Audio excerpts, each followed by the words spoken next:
आ, hello friends, अस्सलाम वालेकुम। दोस्तों, आज हमारे बहुत दिन बाद जो है हम एक वीडियो बना रहे हैं और वो बहुत स्पेशल वीडियो है। दोस्तों, आज जिस शख्सियत को हम इंटरव्यू लेने जा रहे हैं वो किसी नाम की या किसी पहचान की मोहताज नहीं है। मैं आपको उनके बारे में बताऊंगी तो आप वैसे ही समझेंगे। आज हमारे साथ दोस्तों स्टूडियो में नाज़मा मैम भी हैं। और नाज़मा मैम, आप जानती हैं कि आज हमारे स्टूडियो में कौन आ रहा है? No Shine ma'am. Hello, good morning, good evening everyone. नहीं ओके। शाइन मैम, मुझे मालूम नहीं है, लेकिन कुछ सरप्राइज तो जरूर है, कुछ अच्छा ही है जो कि वाकई में धमाल मचेगा। आप एग्जैक्टली। बताएं मैम, बताएं आप। बिल्कुल, मैं बताऊंगी। दोस्तों, आप सभी जानते हैं कि हमारा ऑन पैसिव टीम डेडिकेटर्स का एक बहुत ही शानदार प्लेटफॉर्म हम लोग रन कर रहे हैं, और जो कि हमारा इंटरनेशनल प्लेटफॉर्म है। और उस प्लेटफॉर्म के जरिए एक ऐसे शख्स से हमारी अचानक मुलाकात होती है जिनको कि हम जानते भी नहीं। जैसे कि हम लोग कहते हैं ना कि ऑन पैसिव जो है ग्लोबली काम कर रहा है, यानी कि पूरी दुनिया में आज ऑन पैसिव के प्राउड फाउंडर्स मौजूद हैं। और एज सर का विजन इतना क्लियर था कि उन्होंने आज पूरी दुनिया में ऑन पैसिव को फैला के रखा है। लेकिन दोस्तों, कुछ कंट्रीज ऐसी हैं जहां तो हमारी बात होती है। अगर हम बात करें, हमारे एलसी मेंबर्स हैं, ऑस्ट्रेलिया से हैं, यूएसए से हैं, बहुत सारी जगहें ऐसी हैं। बट दोस्तों, कुछ ऐसे स्पेस है, कुछ ऐसी कंट्रीज हैं जहाँ के लोगों को हम जानते तो हैं लेकिन कभी हमारी बात नहीं। मैं अपना पर्सनल बता रही हूँ, मेरी कभी उनसे बात नहीं हुई। लेकिन एक ऑन पैसिव का प्लेटफॉर्म हमें ऐसा मिला जो कि वाकई हमें पूरी दुनिया के लोगों से उसने मिला दिया। जैसे आज जिस शख्स की मैं बात कर रही हूँ, तो मैं आपको बताना चाहती हूँ फ्रेंड कि वो बहुत ही ज्यादा हैंडसम, स्मार्ट, हाईली क्वालिफाइड हैं। और बड़ी बात है दोस्तों, वो कोई और नहीं, वो पाकिस्तान के हैं। और पाकिस्तान में आपको पता है, एक उन्होंने बहुत ही अच्छे तरीके से जो है, मैं ये भी कह सकती हूँ शायद वो पाकिस्तान के पहले प्राउड फाउंडर हैं, और बहुत अच्छे तरीके से वो वहां पर वेबिनार्स को कंडक्ट कर रहे हैं। मतलब अगर हम बात करते हैं फ्रेंड्स, तो वसीम साहब के लिए बहुत सारी क्वालिटीज हैं जो कि हम अभी उनके थ्रू ही जानेंगे कि वो हमारे ऑन पैसिव को लेके क्या समझते हैं, ऑन पैसिव को कैसा विजन है उनका। बहुत सारे सवाल आज हमारे पास उनके लिए हैं, और हम चाहते हैं ज्यादा देर ना करते हुए आप सबको जो है वसीम अनवर साहब को हम अपने स्टूडियो में बुलाएं और आपको रूबरू कराएं। तो वसीम अनवर साहब, स्वागत है आपका, बहुत बहुत वेलकम है आपके शो में। प्लीज। अस्सलाम वालेकुम शाहीन जी, नाज़मा जी, अस्सलाम वालेकुम। क्या हाल है आपके? अस्सलाम वालेकुम। सबसे खैरियत पहले से तो हैं थैंक आप? यू आपका कि आपने मुझे इनवाइट किया। और मुझे पता शुक्रिया। है आप लोग बहुत बिजी हैं, वेबिनार्स भी कंडक्ट कर रहे हैं और बहुत मसरूफियात हैं। इतनी मसरूफियात के बावजूद आपने मुझे इस काबिल समझा कि आज मैं आपके पास मौजूद हूँ। Thank you very much. Thank you to you, thanks to you Wasim, के आज आप आए। और वाकई हम बहुत टाइम से दोस्तों प्लान कर रहे थे कि वसीम सर का हम इंटरव्यू लें, और बहुत अच्छे तरीके से, क्योंकि अब हम इनको इतना हमको देख रहे हैं, इनके पास टाइम नहीं है आजकल हमारे। और हम चाह रहे थे कि हमें इंटरव्यू दे, लेकिन ये इतना बिजी शेड्यूल इनका हो गया है। इनके भी वीक में दो दो वेबिनार्स होते हैं, और बहुत ज्यादा इनके पास अच्छे, हम कहेंगे प्राउड फाउंडर्स को ये इन्वाइट करते हैं। कुछ स्पेशल इनका लेडीज वेबिनार भी रहता है, तो बहुत अच्छा ये काम कर रहे हैं पूरे पाकिस्तान में। तो वसीम सर, मैं चाहती हूँ कि अब जो हमारा ये सेशन स्टार्ट हो रहा है, आज का जो इंटरव्यू है वो स्पेशली आपके लिए हमने रखा है। तो नाज़मा मैम, मैं चाहूंगी आप भी वसीम सर का वेलकम कर लें पहले। खुश आमदीद, खुश आमदीद, खुश आमदीद। Thank you. बहुत अच्छा लग रहा है, बहुत ज्यादा एक्साइटेड मोमेंट है वसीम साहब। Great. आपको तो हम तरस गए देखने के लिए रूबरू। आज फिर ये शाहीन मैडम के जरिए थोड़ा सा हमें मौका मिला कि हम आपको रूबरू देख सकते हैं और आपको सुन सकते हैं। आज हम अपने जो भी हमारे बीच में आपस में बातचीत होगी, तो उससे थोड़ा सा और क्लियर होगा हमारे कंपनी के लेके ऑन पैसिव के बारे में, क्योंकि आपकी मेहनत नजर आ रही है। और सही मायनों में तो हम भी लगे पड़े हैं। लेकिन अच्छा लगता है जिनको हम जानते हैं उनको प्लेटफॉर्म पे लाएं, एक ऐसी जगह मुलाकात करें कि जो लोगों के फायदे में हो। सारी बातें बहुत से कम समय होता है जूम पर, तो इतनी बातें नहीं कर पाती, क्योंकि बहुत लोगों को मिलना होता है, बहुत लोगों को इनवाइट किया हुआ होता है, बहुत लोगों को आना होता है, और सभी इच्छा रखते हैं कुछ ना कुछ बोलने की। तो ये एक हमारा जो चैनल है शाहीन हसन जी का, तो ये बहुत अच्छा है। तो हमने एक ये मिजाज बनाया कि हम अपने जो प्राउड फाउंडर्स हैं, बहुत ग्रेट लीडर्स हैं, लीडर्स ही कहूंगी, क्योंकि लीडर क्वालिटी तो बिल्कुल अलग होती है। मैं ये यहाँ लीडर क्वालिटी इसलिए कहूंगी कि उनके अंदर वो चीजें नजर आती हैं। तो इसलिए ये प्लेटफॉर्म पे ये मैंने आज पहले भी शुरू किया था, लेकिन थोड़ा सा हम लोग मसरूफियात की वजह से वो नहीं कर पाए। लेकिन अब हम ये इस चीज को फिर दोबारा शुरू करेंगे, क्योंकि हमने इसको नाम दिया था सक्सेस स्टेप्स का। तो सक्सेस Right. स्टेप्स का इन द सेंस कि सक्सेस स्टेप्स के लिए जो जो पॉइंट्स, जो जो बातें हमको जरूरी हैं, वो इस प्लेटफॉर्म पर हम खुल के करेंगे और टू दी पॉइंट करेंगे। इसमें कुछ अपनी भी होंगी, कुछ अपने रिलेटेड, और कंपनी की तो सारी ही होंगी, क्योंकि बहुत लोग हैं अपने सवालों को अटकाए रखते हैं और उनके जवाब वो फिर भी मुतमईन नहीं होते। तो यहाँ मुलाकात जो हो रही है वो रीजन यही है कि जो हमारे जितने भी फाउंडर्स हैं, बहुत लोग हैं जो जूम में आते हैं लेकिन उनको मौका नहीं मिलता सवाल जवाब का, तो यहाँ हमने कुछ सवाल इकट्ठे किए हैं। ठीक है, तो उनको आज हम यहाँ रूबरू आपसे वसीम साहब आपसे करेंगे इंशाल्लाह, और हमें उम्मीद है कि ये हमारा सेशन बहुत अच्छा खरा होए, तो बहुत अच्छा लगेगा। तो मैं ये चाहूंगी शाहीन मैम, आप अपना ये काम स्टार्ट करें। ठीक है, और जी थैंक यू शुक्रिया वसीम साहब, नाज़मा मैम। आपने आपने इतना कीमती वक्त हमारे लिए निकाला, और बहुत ही ये हमारे लिए बहुत ही प्राउड मोमेंट है और एक्साइटेड मोमेंट है कि इसको हम कभी नहीं भूल पाएंगे, और इसको एक यादगार के रूप में ये हमारे साथ रहेंगी यादें। शुक्रिया वसीम साहब, अब over to you Shaheen ma'am, start. Thank you Nazma ma'am, thank you बहुत बहुत आपका शुक्रिया कि आपने वसीम साहब के बारे में इतना अच्छा बताया, और वाकई वो तारीफ के काबिल हैं, जो कि हम यहाँ पर देख पा रहे हैं कि वो अपने बिजी शेड्यूल में से दोस्तों आज हमारे लिए टाइम निकाल करके आए हैं। तो वसीम सर, सबसे पहले तो मैं चाहूंगी कि आप हमारे दर्शकों को अपना इंटरव्यू खुद दें कि आप क्या करते हैं, कहाँ से बिलोंग करते हैं, और कब से आप ऑन पैसिव में हैं। थोड़ा सा प्लीज अपने बारे में पहले आप इंट्रो दीजिए। जी Shaheen, thank you very much. और नाज़मा जी, आपका शुक्रिया इतने इतने खूबसूरत अल्फाज के लिए जो आपने मेरे लिए चूज़ किए। और जहाँ तक मेरा ताल्लुक है, बेसिकली मेरा ताल्लुक पाकिस्तान पंजाब के शहर सरगोदा से है।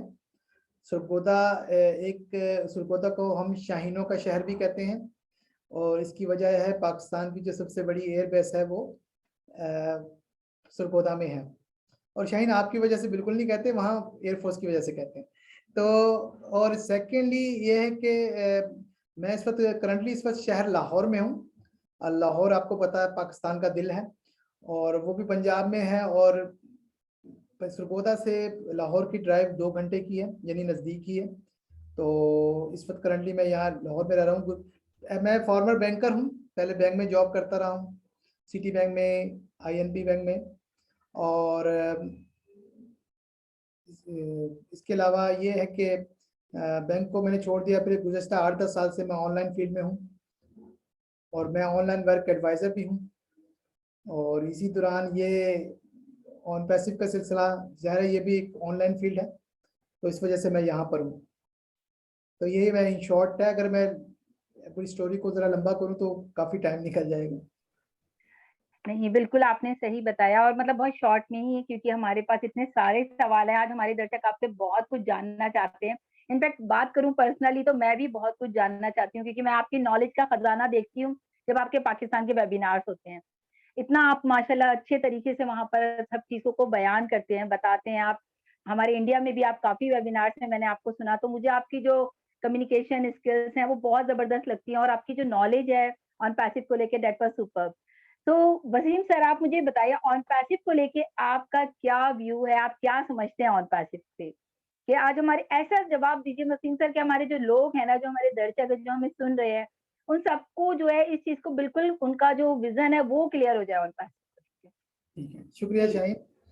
ऑन पैसिव क्या है, पहले मैं थोड़ा सा अपना एक थोड़ी हिस्ट्री बताऊंगा कि इससे ताकि वो मैं इसे कनेक्ट कर सकूं ऑन पैसिव से।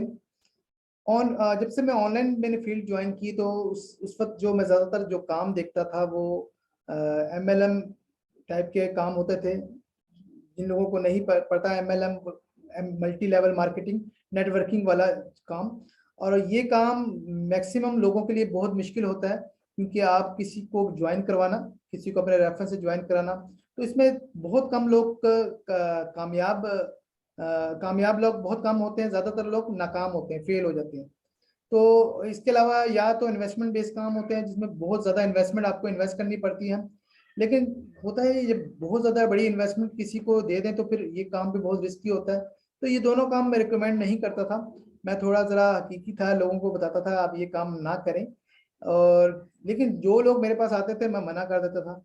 मैंने कहता था आपको स्किल सीखें, जैसे वेब डिज़ाइनर हो गया, ग्राफिक डिज़ाइनर और वेब डेवलपर, SEO का काम सीखें, और अमेज़ोन का काम सीखें, जो कि लोग एफिलिएट मार्केटिंग सीखें। तो ये ज़रा थोड़े हकीकी काम है। और इसमें ये कि लेकिन मसला ये था कि फाइवर में आपको पता फ्रीलांस काम करते हैं लोग, बहुत कमाते हैं, लेकिन मसला ये है कि हर शख्स ये काम नहीं कर सकता, हर शख्स कामयाब नहीं होता। तो मैं स्टडी कर रहा था डेटा साइंस और artificial intelligence on passive join करने से पहले। तो डेटा साइंस भी कनेक्टेड है आर्टिफिशियल इंटेलिजेंस से। आर्टिफिशियल इंटेलिजेंस क्या होती है, थोड़ा सा मैं वो जिनको नहीं पता, आर्टिफिशियल इंटेलिजेंस इसके नाम से जाहिर है मसनूई जहानत यानी रोबोट्स। अब सोचने वाली बात है कि अब रोबोट में क्या खास बात है। रोबोट तो हम बचपन से देखते आ रहे हैं, यानी कि रोबोट्स पे मूवीज भी काफी देखी होंगी, लेकिन वो रोबोट का फेज 1 था। इसके ना इसके आर्टिफिशियल इंटेलिजेंस के 3 फेज है। पहला फेज तो वो जो हम बचपन में देखते आ रहे हैं, इसमें रोबोट को आप ऑर्डर देते थे, रोबोट वो काम करते थे। लेकिन दूसरे फेज में ये क्या है, रोबोट को हम दिमाग देते हैं, जो कि अब हम करंटली यूज कर रहे हैं। उसको उनको इतना नॉलेज दे देते हैं कि वो अपने फैसले खुद करता है, लेकिन वो फैसले वही करता है जो आपने नॉलेज दिया होता है। यानी अगर आप उसे अच्छा नॉलेज दे दें तो वो अच्छा ही काम करेगा, अगर बुरा नॉलेज देंगे तो बुरा काम करेगा। तो ये अप टू यू। इसकी मैं मिसाल देता हूँ। अभी इंडिया में भी मैंने सुना है कि ड्राइवरलेस कार्स आ गई हैं, और उसमें वो सारी आर्टिफिशियल इंटेलिजेंस पे बेस पे काम करती हैं। और उनमें ये होता है कि रोबोट्स गूगल मैप्स वगैरह सब कुछ उसमें फीड कर दिया जाता है। जब आप अपनी ऐप से उन्हें ऐप गाड़ी मंगवाते हैं तो वो आपको आपकी डेस्टिनेशन में पहुंचा देती है। उसकी दूसरी मिसाल है यूट्यूब। यूट्यूब में अक्सर आप कोई चीज़ जब सर्च करते हैं तो उससे रेलिवेंट सर्चेस आपको नजर आना शुरू हो जाती है। तो आर्टिफिशियल इंटेलिजेंस क्या करती है कि आपको आर्टिफिशियल इंटेलिजेंस क्या करती है, वो आपको वो चीज़ें उससे रेलिवेंट चीज़ें दिखाना शुरू कर देती है, वो आपके माइंड के मुताबिक काम करती है। तो ये होता है आर्टिफिशियल इंटेलिजेंस का काम, रोबोट्स। ये तो हो गया in short in artificial intelligence का इंट्रोडक्शन। और दुनिया में जो भी शख्स है उसकी कोई ना कोई प्रायोरिटीज होती हैं। पहली प्रायोरिटीज तो सबसे पहले है कि बहुत ज़्यादा पैसा, वो अमीर हो जाए। तो उसके लिए क्या है कि वो चाहता है कि उसका एक बड़ा सा घर हो, कार हो, और रिटायरमेंट के बाद हैप्पी और हेल्दी लाइफ गुजारे और दूसरों की मदद करे। लेकिन होता ही है कि वो ये काम नहीं कर पाता क्योंकि उसके फाइनेंशियल सिचुएशन ये इजाजत नहीं देती। 2 तरह के काम होते हैं, एक हार्ड वर्क होता है, एक स्मार्ट वर्क होता है। हार्ड वर्क काम जो होता है ज्यादातर लोग करते हैं। हार्ड वर्क में क्या होता है, ये है कि मैं मिसाल देता हूँ एक मजदूर या एक दुकानदार की, छोटा दुकानदार की। वो क्या होता है, वो सुबह जाता है, मेहनत मजदूरी करता है, कमाता है और उसे खर्च कर देता है। लेकिन जिस दिन वो काम पर नहीं जाएगा, वो फाइनेंशियल क्राइसिस का शिकार हो जाएगा, वो किसी से उधार मांगेगा, उसको प्रॉब्लम फेस करनी पड़ेगी। और दूसरा काम होता है स्मार्ट वर्क। स्मार्ट वर्क में क्या होता है, कुछ लोग एक सिस्टम बनाते हैं, उसको 2 या 3 साल में वो सिस्टम बनता है, उसमें फिर कुछ लोग हायर करते हैं, फिर वो उस सिस्टम से वो कमाते हैं। अच्छा, इन इन दोनों सूरतों में स्मार्ट वर्क में क्या होता है कि इससे थोड़ी फाइनेंशियल फ्रीडम मिल जाती है और टाइम की फ्रीडम मिल जाती है। फाइनेंशियल फ्रीडम ये होती है कि आपको जो पैसे के मसले मसाइल है वो नहीं होते, और टाइम की फ्रीडम ये होती है कि नॉर्मली ऐसे भी लोग हैं जो काम तो कर रहे होते हैं लेकिन वो इतने बिजी होते हैं अपने काम में कि अपनी फैमिली को टाइम नहीं दे पाते। तो ये भी एक इशू है, क्योंकि आप फैमिली के लिए पैसा कमा रहे हैं तो आप फैमिली को टाइम ना दें, ये भी बुरी बात है। तो जो सिस्टम वाला बात है उसकी एग्जांपल ये भी है कि आप कोई बड़ा सा मार्ट बना दें और मार्ट में आप 1000 लोग एम्प्लाई रखें और उसके बाद आप बैठ कर खाएं। तो लेकिन हर शख्स के पास इतना पैसा नहीं होता वो सिस्टम बनाए। तो ये अच्छा तो है, लेकिन अगर सिस्टम आपके पास खुद चल कर आ जाए और कहें भाई आपको कोई इतना ज्यादा इन्वेस्टमेंट भी नहीं करनी और सारा काम हम ही करेंगे, तो वो है ऑन पैसिव। ऑन पैसिव एक आईटी कंपनी है जो कि आर्टिफिशियल इंटेलिजेंस बेस है। और आर्टिफिशियल इंटेलिजेंस की मैंने पहले ही आपको बता दी कि सारा काम आपका रोबोट्स कर रहे हैं और आपको कुछ भी नहीं करना पड़ना। सबसे आसान काम है जो इस कंपनी को ज्वाइन करना और कुछ नहीं करना। तो ये तो मैं ऑन पैसिव पे तो मैं एक लंबी स्पीच कर सकता हूँ, लेकिन आई थिंक आपका सवाल का जवाब आपको मिल गया होगा। बिल्कुल वसीम, आपने बहुत अच्छे तरीके से बताया और मैं समझती हूँ हमारे दर्शकों का भी जो है ये सवाल बिल्कुल क्लियर हो गया होगा कि ऑन पैसिव क्यों करना है। दोस्तों कितनी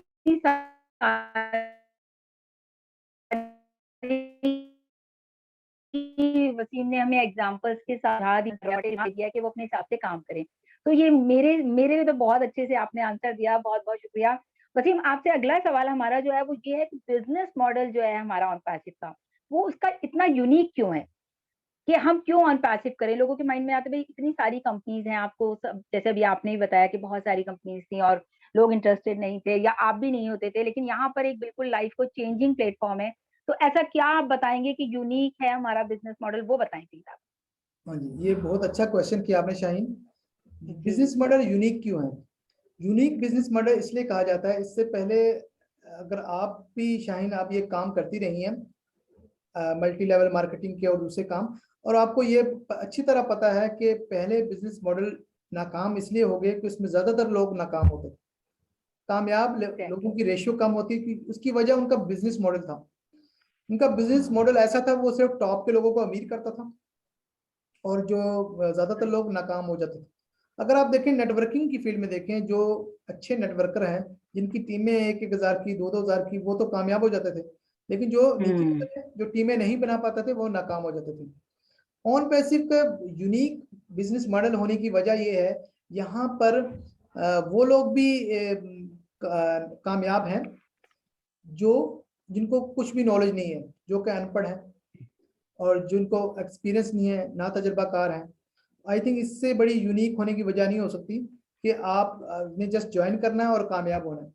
उसके यूनिक होने की कुछ रीजंस हैं जिसकी वजह से ये यूनिक होता है। इसकी एक रीजन तो ये है, ये पहली कंपनी है जो कि म्यूचुअल बेनिफिट की बात करती है, एक दूसरे के फायदे की बात करती है। इससे पहले के बिजनेस मॉडल इसलिए नाकाम हो गए कि वो अपने फायदे की बात करते थे। यानी आप अगर कोई टॉप पर है उसी का फायदा हो रहा है, और ज्यादातर लोग नाकाम हो रहे हैं, और जो नीचे वाले लोगों को वो फायदा नहीं दे रहे, और वो एट लास्ट वो बिजनेस खत्म हो जाता है। यहाँ पर बिजनेस कामयाब इसलिए है कि हम एक दूसरे की फायदे की बात करते हैं। इसकी बड़ी एग्जांपल इनकी एक प्रोडक्ट ओब्लेस है, जहाँ पे हम दूसरों के लिए चैरिटी करते हैं, डोनेशन देते हैं। और और यही वजह है कि इसकी इस वक्त 12 लाख से ज्यादा बड़ी टीम फाउंडर बन चुके हैं, जो कि आगे जाकर उनके कस्टमर भी बनेंगे। फिर एक एक वजह और है कि यहाँ पर आपको एक ही लॉगिन में इंटरनेट की तमाम प्रोडक्ट्स मिलेंगी और सस्ती कीमत पर मिलेंगी। फिर इनका कॉर्पोरेट सेक्टर है, यानी पहले ये होता था कि जो आपको बिजनेस नाकाम होते थे, इसकी एक वजह ये भी होती थी कि वो वेबसाइट बेस्ड कंपनियां होती थी, वेबसाइट जैसे आती थी वैसे खत्म हो जाती थी। लेकिन इनका बाकायदा एक सेटअप है, लीगल टीम है, कॉर्पोरेट पूरा इनका सेक्टर है, और इनका बाकायदा सपोर्ट सिस्टम है। यानी हर चीज इनकी, यानी हर चीज, यानी जिसके बारे में डाउट होता है। हैदराबाद इंडिया में इनका ऑफिस है जो कि आईटी कैंपस है। इसके अलावा इनका अमेरिका में इनका हेड ऑफिस है। फिर दूसरे मुल्कों में ऑफिस बन रहे हैं, बांग्लादेश में जैसे कि आपको पता है, और अल्लाह करे कि बहुत जल्द पाकिस्तान में भी ऑफिस बने, जो कि मैं ख्वाहिश रखता हूँ। और इसकी सबसे बड़ा यूनिक होने की वजह इनका बिजनेस मॉडल, जिसको कैटमो का नाम दिया गया। इसमें अगर 4 चीजें देखें तो सी फॉर कंप्लीट डिजिटल सोल्यूशन, जिसको हम कहते हैं कि इंटरनेट की तमाम प्रोडक्ट्स इंटीग्रेशन हुई है। दूसरा A for automation, T for targeted traffic, M for money for everyone. तो ये चारों जो कैटमो हैं, ये इतने इजी हैं जो कि सब लोग इसे इजीली कर सकते हैं कि यहाँ पर हर शख्स कामयाब है।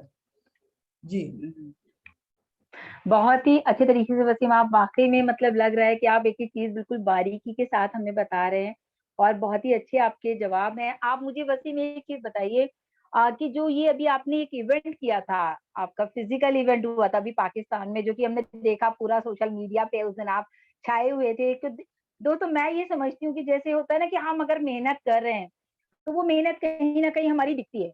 और मैं ये सोचती हूँ कि वसीम सर जिस तरह से पाकिस्तान में मेहनत कर रहे हैं, अकेले वेबिनार कंडक्ट कर रहे हैं अपनी छोटी सी टीम को लेकर के, और फिर पूरे पाकिस्तान को कवर अप करना चाह रहे हैं, तो उन्होंने एक ऑर्गेनाइज किया था अभी एक फिजिकल मीटिंग। तो उसके बारे में आप थोड़ा सा प्लीज हमें बताइए, कैसा रहा वो आपका एक्सपीरियंस? बहुत जबरदस्त रहा। देखिए फिजिकल जो मीटिंग हमारा मीटअप था, उसका पर्पस ये था कि आपको मैं शायद इसकी डिटेल बताता हूँ। ये मीटअप सिर्फ लाहौर का था, जो लाहौर में रहने वाले फाउंडर्स थे, लाहौर पाकिस्तान, उनका मीटअप था। क्योंकि अभी प्रॉब्लम ये है कि अभी लोग अर्निंग नहीं कर रहे हैं ऑन पैसिव से, ऑन पैसिव एक प्री लॉन्च कंडीशन में है, तो हम नहीं चाहते कि हम दूसरे शहरों में लोगों को बुलवाएं, उन पर बर्डन डालें, उनके एक्सपेंस बढ़े। तो हमने बहुत ही सस्ता एक मीटअप किया था, और उसमें लाहौर के फाउंडर्स थे, और मेरी तो नहीं थी मुझे इतना वार्मली वेलकम करेंगे मुझे। इसकी वजह यह थी कि इनको इनको इस चीज़ पे लाने, पेज पे लाने वाला मैं था कि आपको मीटअप करना चाहिए, क्योंकि फिजिकल जो वर्चुअल मीटिंग होती है उसमें बहुत सारी चीज़ें आपके जहन में होती है, लेकिन आप पूछ नहीं पाते। तो अब वहां पर जो 80% 90% लोग थे, वो बातें जो मैं वेबिनार में कहता था उन्हें मैंने बताई, उनको क्लियर हुई, उनको पता ही नहीं था उसके बारे में। इट्स मीन के जो फेस टू फेस आप जो बात जो आप करते हैं वो बात पहुंच जाती है, उसका असर होता है। और बहुत अच्छा था। और आपको मैं एक और इतला दूंगा कि अब हम 27 मार्च को भी नेक्स्ट हमारा सेकंड मीटअप होने जा रहा है ये लाहौर। वाओ, ग्रेट और इसके ग्रेट अलावा ग्रेट। नेक्स्ट इसी संडे में कराची का मीटअप होने जा रहा है, कराची में लोगों का, जिसमें आपने अहमद को देखा होगा, अहमद जी जी जी, बिल्कुल बिल्कुल देखा है है वहाँ पर, अहमद सर। जो कि एक कंपनी में HR के हेड हैं। और माजिदा जफर जी हैं जो कि हमारी फाउंडर हैं 2018 से, वो वहाँ पर हैं। और इसके अलावा और बहुत सारे फाउंडर हैं, तो इंशाल्लाह वो मीटअप भी होगा। इसके अलावा हमारे जो ये ग्रुप बन चुके हैं, जिसमें एक इस्लामाबाद रावलपिंडी का ग्रुप है, फैसलाबाद का ग्रुप है जो कि मीटअप करेंगे, रहीम यार खान का ग्रुप है, तो इस तरह, और कोहाट का ग्रुप है। तो ये सिटी वाइज हमारा प्लान ये है कि सिटी वाइज अभी हम ये मीटअप करेंगे। उसके बाद जब ये कंपनी लॉन्च होती है तो हम एक ग्रैंड मीटअप करेंगे जो कि पाकिस्तानी फाउंडर्स का। इसका पर्पस ये है कि पाकिस्तान से एक तो हमें एक्चुअली, जो मेरा वेबिनार स्टार्ट करने का पर्पस भी ये था कि जितने भी फाउंडर्स जो के बिखरे हुए हैं उनको इकट्ठा किया जाए और एक प्लेटफॉर्म पे लाया जाए। अभी हमें कुछ अंदाजा नहीं हो रहा, इससे सिटी वाइज जो मीटअप होगा उससे फायदा तो ये होगा कि हमें पता चलेगा इस शहर में कितने लोग फाउंडर्स हैं, और इसी तरह हमें समझने में आसानी होगी। जी बिल्कुल वसीम सर, देखिए हमेशा कहते हैं ना दोस्तों, ऑन पैसिव आपकी वैल्यू क्रिएट करता है। जैसे कि अभी वसीम सर का मैं एक्सपीरियंस जानना चाह रही थी कि वो मीटअप इनका कैसा रहा, और मैंने देखा कि ये पूरे सोशल मीडिया पे उस दिन छाए हुए थे। मतलब बहुत सारे लोगों ने इनका उस मीटअप का वीडियो क्रिएट करा, बहुत सारे लोगों ने उसके फोटो शेयर किए सोशल मीडिया पे। तो देखिए, कहाँ हम वसीम को नहीं जानते, वसीम हमको नहीं जानते, लेकिन आज इन्हें पूरी दुनिया जान रही है सिर्फ ऑन पैसिव। तो ऑन पैसिव आपकी वैल्यू क्रिएट करता है, आपको फाउंडर बनाने के साथ साथ आपको इतनी बड़ी वैल्यू दे रहा है। तो ये मुझे बहुत अच्छा लगता है। नाज़मा मैम, आप कुछ पूछना चाहेंगी वसीम सर से? नहीं नहीं, शाहीन मैम आप बहुत अच्छा कर रही हैं, और वसीम साहब तो माशाल्लाह बहुत ही अच्छा, मतलब ये बिल्कुल, मतलब मैं बता नहीं सकती वो कितना अच्छा एक्सप्लेन कर रहे हैं, और बहुत ही अच्छे से बारीकियां बता रहे हैं। और वाकई में मैं समझती हूँ कि अगर फाउंडर्स इस वीडियो को सच में देख लें तो पूरी ऑन पैसिव की वाणी को समझ जाएंगे, उसकी भाषा को समझ जाएंगे, यानी कि रियली टू गुड। तो शाहीन मैम कंटिन्यू इंशाल्लाह okay next okay time. Nazma ma'am, okay, शुक्रिया बिल्कुल शुक्रिया, बिल्कुल। बहुत अच्छा। वाकई में वसीम सर आप इतना अच्छा बता रहे हैं, और नाज़मा मैम पीछे से हम दोनों को ऑब्जर्व कर रही है, जो मुझे लग रहा है कि वो आपके क्वेश्चंस को इतने अच्छे से सुन रही हैं। तो वाकई फ्रेंड्स, मैं भी यही कहूंगी कि आप इस वीडियो को आखिर तक देखिएगा, क्योंकि और भी अभी बहुत अच्छे क्वेश्चंस हैं हमारे साथ जो वसीम सर हमें जवाब देंगे। तो वसीम, अगला सवाल हमारा ये है कि अभी आप देख रहे हैं कि लोगों का एक सवाल आ रहा है कि मार्केटिंग कैंपेन कब स्टार्ट होगा। तो आपको क्या लगता है कि मार्केटिंग कैंपेन, कंपनी अभी लॉन्च नहीं हुई है और मार्केटिंग कैंपेन क्यों कर रहे हैं ये लोग पहले? तो आप थोड़ा सा हमारे लोगों को बताइए प्लीज। जी जी, ये आपने बहुत इंपॉर्टेंट क्वेश्चन किया, जो कि अक्सर लोग पूछते हैं, उन्हें इस बात की समझ ही नहीं आई है ये क्या चीज़ है। लेकिन नॉर्मली ये होता है कि आप जब कोई बिजनेस लॉन्च करते हैं, शुरू करते हैं, तो आप उस बिजनेस को मार्केट करते हैं मार्केटिंग कैंपेन्स के जरिए। उसका तरीकाकार डिफरेंट हो सकता है। जैसे आप अखबार में इश्तिहार दे देते हैं, टीवी में इश्तिहार दे देते हैं, ठीक है। इसके अलावा आपने सेल्स रिप्रेजेंटेटिव भेजते हैं, या कोई भी तरीकाकार हो सकता है। उसका पर्पस ये होता है कि आपको कस्टमर जनरेट हो और आपको अर्निंग हो। फिर क्या होता है, मार्केटिंग कैंपेन की सूरत में जो कस्टमर आते हैं उससे आपको इनकम होती है। लेकिन क्वेश्चन ये है कि अभी तो कंपनी लॉन्च नहीं हुई, तो ये मार्केटिंग कैंपेन्स क्यों, इसका रीज़न क्या? तो इसकी रीज़न ये है कि एक तो ये कंपनी, आपको जैसा कि पता है कि अभी कंपनी टेस्टिंग पीरियड में है, क्योंकि ज़्यादातर हमारी डिजिटल प्रोडक्ट्स हैं, तो डिजिटल प्रोडक्ट को हमारे बीटा टेस्टिंग होती है और इसके मरहले से गुजरना पड़ता है, उसके बाद वो बाकायदा लॉन्च होती है। तो अभी कुछ प्रोडक्ट हमारी लॉन्च से पहले जो कंप्लीट हो चुकी है, उनकी क्या होगा, उनकी मार्केटिंग कैंपेन स्टार्ट होगी और उस सिलसिले में जो अर्निंग होगी, तो अब अर्निंग तो वो इनकम इसलिए नहीं कहलाएगी क्योंकि कंपनी तो अभी लॉन्च नहीं हुई, तो इनकम कैसी, अभी तो हम फेस स्टार्ट ही नहीं किया, अभी तो जब हम टेस्ट कर रहे हैं। तो होगा ये कि वो जो अर्निंग आएगी वो बोनस कहलाएगी, क्योंकि वो एक रैंडमली एक ये चीजें होंगी, उसका क्राइटेरिया असल में इसका चेक करने का पर्पस सिर्फ इतना है, ये सारी चीजें करने का, कि कंपनी ये देखने जाती है कि जो फाउंडर्स हैं या कस्टमर वो पेमेंट कैसे रिसीव करते हैं, उसमें कोई प्रॉब्लम कोई इश्यू तो नहीं, कोई उसका उसका उसका ये भी एक बीटा, क्योंकि इन चीजों की भी तो टेस्टिंग होनी थी ना, तो वो कैसे होती, वो मार्केटिंग कैंपेन करनी पड़ती तो होती, वैसे तो वो चेक नहीं हो सकता कि आप पेमेंट कैसे रिसीव कर रहे हैं। तो ये एक पार्ट ऑफ टेस्टिंग है जो मार्केटिंग कैंपेन्स पहले हो रही हैं, और उम्मीद है कि आपको ये क्लियर हो गया होगा कि ये क्या चीजें हैं। बिल्कुल वसीम, बहुत अच्छा। वाकई में दोस्तों देखिए, ये इतने सारे जो क्वेश्चंस आप लोगों के हमारे यूट्यूब, क्योंकि आपको पता है वसीम मेरा यूट्यूब चैनल है, तो बहुत सारे लोग वहां पे सवाल पूछते हैं कि मैम कब स्टार्ट होगा। और लोगों का एक सवाल बहुत कॉमन होता है जो कि हम देखते हैं हमारे इंटरनेशनल वेबिनार्स में भी, वो लोग सवाल पूछते हैं कि ऑन पास से अभी तक लॉन्च नहीं हो रहा, लेट होने की क्या वजूहत हैं। तो आप थोड़ा सा इनको बताइए कि क्या वजूहत हैं, कितना बड़ा सिस्टम बन रहा है, कैसे काम करेगा, तो लोगों का ये क्वेश्चन जो है ना, फिर ताकि कि वो क्वेश्चन नेक्स्ट टाइम ना आए कि कब लॉन्च होगा। प्लीज। देखिए, पहली बात तो ये है कि अक्सर अक्सर देखिए, जो अक्सर लोग कुछ फाउंडर्स भी क्वेश्चंस करते हैं, लेकिन जो बाहर वाले तो इसलिए उनका बनता है कि उनको पता ही कुछ नहीं कि अंदर क्या हो रहा है, इंटरनली क्या सिस्टम हो रहा है। क्योंकि अक्सर मैंने सुना, यार ये 2018 से कंपनी बन रही है, अभी तक नहीं लॉन्च हुई, तो कोई ना कोई गड़बड़ है। उन्हें ये थोड़ा सा ये भी सेंस होनी चाहिए, अगर 2018 से कंपनी बन रही है, अभी तक अगर ये कायमो दायम है, तो कोई ना कोई रीजन तो होगी। तो ये तो उनके लिए जवाब है, लेकिन फाउंडर्स के लिए है कि ये जो कंपनी, आपको पता है, ये कंपनी 2 जुलाई 2018 में जब ये कंपनी बनी थी, तो वो उसके पास कोई वेबसाइट नहीं थी। तो कंपनी ने अपने आप को ग्रेजुअली अपने आप को अपडेट किया। पहले क्या था, पहले स्टार्ट ये था कि कंपनी चाहती थी कि डिजिटल जो डिजिटल मार्केटिंग जो टूल्स हैं उनको उनको बनाया जाए। थोड़ा सा मैं आपको फर्क बता दूं, कुछ जिन लोगों को नहीं पता कि डिजिटल प्रोडक्ट्स और डिजिटल मार्केटिंग टूल में क्या फ़र्क है। डिजिटल प्रोडक्ट्स इंटरनेट की जितने भी सॉफ्टवेयर हैं, टूल्स हैं, उनको कहा जाता है, और digital marketing tools digital products का एक छोटा सा पार्ट है। ये अगर आप अपना बिजनेस ऑनलाइन करें, और ऑनलाइन बिजनेस करने में जो आपको टूल्स यूज करने पड़ते हैं वो डिजिटल मार्केटिंग टूल होते हैं।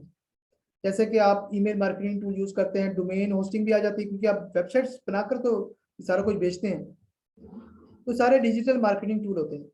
कंपनी का पहले ये ख्याल था कि चलें हम एक चीज से बनवाते हैं किसी से और आगे मार्केटिंग करते हैं।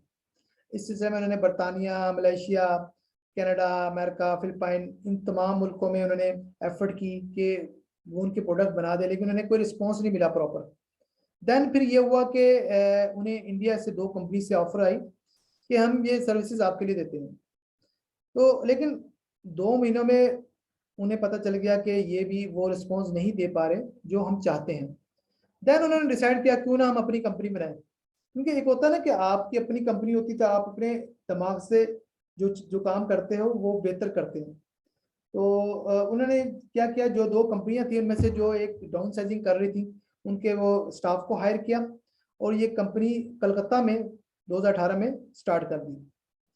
अच्छा, ये तो उनका था कि हम ये काम शुरू कर देंगे। 2018 में ही मिस्टर ऐश मुफारे जो इस कंपनी के सीईओ हैं, उन्होंने अपने चंद दोस्तों के साथ गो फाउंडर्स का आइडिया शेयर किया कि भाई हम चंद दोस्तों में ये काम करते हैं, ये फाउंडरशिप, और ये जब ये कंपनी लॉन्च होगी तो उससे 1 साल तक उसकी मुद्दत होगी फाउंडर्स को फाउंडर्स की, और उसके बाद वो अपडेट हो जाया करेगी नेक्स्ट ऑटोमेटिक।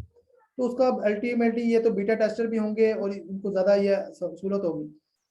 अच्छा, दिसंबर में इसकी बकायदा टेस्टिंग हुई, लाइव गया गो फाउंडर्स, लेकिन काफी एरर और बग्स, जैसे कि आपको पता है बीटा टेस्टिंग होती है, कुछ ना कुछ फेस तो करना पड़ता है। मार्च 2019 तक ये तमाम प्रॉब्लम हल हो गए गो फाउंडर्स की। देन उन्होंने 2 महीने का ब्रेक लिया और उन्होंने कहा कि जो फाउंडर्स अगर हमसे पैसा रिफंड करना चाहते हैं आप कर लें, हम इस कंपनी को अपडेट करना चाह रहे हैं, हमें थोड़ा टाइम चाहिए। 2 महीने का ब्रेक लिया। 2 महीने के बाद जब आए तो उन्होंने कहा जी हम एक तो उन्होंने ऑफिस अपना कलकत्ता से बेंगलोर शिफ्ट किया। सेकंड, उन्होंने कहा अब हम डिजिटल मार्केटिंग टूल नहीं बनाएंगे, हम डिजिटल प्रोडक्ट्स जितनी भी हैं वो बनाएंगे और आर्टिफिशियल इंटेलिजेंस को हम इसमें इस्तेमाल करेंगे। आर्टिफिशियल इंटेलिजेंस से काम फास्ट हो जाता है, इसलिए उन्होंने तमाम प्रोडक्ट्स की बात की। 2020 में आपको पता है हैदराबाद इंडिया में ऑफिस बना, उन्होंने अपना 5 मंजिला बिल्डिंग ली और 600 प्लस एम्प्लॉय वहां पर काम कर रहे हैं। और इस साल के एंड तक अभी जो मिस्टर ऐश मुफारा ने अपडेट दी कि 1000 को क्रॉस कर जाएंगे। ठीक है, तो ये सारी बताने का मकसद ये है, मेरी एक सॉफ्टवेयर इंजीनियर से बात हुई थी और उन्हें इस कंपनी के बारे में बताया, तो उन्होंने कहा जितनी ये प्रोडक्ट ऑफर कर रहे हैं इसको बनने में 7 से 8 साल लगने चाहिए। इसकी रीजन ये है कि ये बहुत ज्यादा प्रोडक्ट्स हैं और इनका ये इतना टाइम लग जाता है, क्योंकि जब हम एक कोई वेबसाइट बनवाते हैं तो उसमें 3-4 महीने लग जाते हैं, उसमें एरर आते हैं, फिर ठीक होती है, सही होती है। तो अब अगर हमें ये गुड न्यूज़ मिल रही है कि बहुत जल्दी ये कंपनी लॉन्च होने वाली है 3 सालों में या 3.5 सालों में, तो ये सवाल ही गलत है। ये लेट नहीं हो रही है, जल्दी हो रही है। तो मेरे ख्याल में क्वेश्चन उनको उल्टा करना चाहिए कि कंपनी बिल्कुल क्यों बन रही है। बिल्कुल बिल्कुल दोस्तों, वसीम सर ने बिल्कुल सही जवाब दिया है आप लोगों को। अब आप ये समझ लीजिए कि एक प्रोडक्ट, जैसे वसीम हम हमेशा बात करते हैं कि देखिए जूम को बनने में एक प्रोडक्ट का 4 साल लगे, और आज हमारे ऑन पैसिव के पास आपको पता है 50 प्लस प्रोडक्ट्स हैं, जिनमें की ऑलरेडी कुछ प्रोडक्ट्स हमारे पास आ चुके हैं, कुछ प्रोडक्ट्स की बीटा टेस्टिंग चल रही है। जैसे कि बताया कि कोई भी प्रोडक्ट ऐसा नहीं लाएंगे आपके सामने जिसमें प्रॉब्लम्स आए।